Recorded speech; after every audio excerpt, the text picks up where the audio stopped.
skozi hrano želimo pripraviti kulinarično doživetje. Pri tej jedi recimo želimo predstaviti sečovljske soline, ki jih imamo tukaj v Sečovljah. In sicer želimo predstaviti skozi tole gnezdo vse ptice, ki gnezdijo v solinah. Pri sestavinah skušamo biti čim bolj lokalni, tako kot že iz receptov izhaja, da so ponavadi uporabljali čim bolj lokalne sestavine.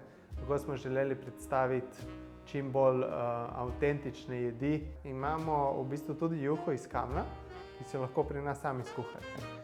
Sama zgodba se gre več ali manj o tem, ko so ribiči imeli slab dan, niso imeli nekega ulova in je na konicah svojih mrež so povlekli ponavadi dosti kamnov. Te kamne so seveda izkoristili, ker niso imeli drugega, so si naredili juho. Vedno pa so tudi žene ribičev dodale še par začimb not.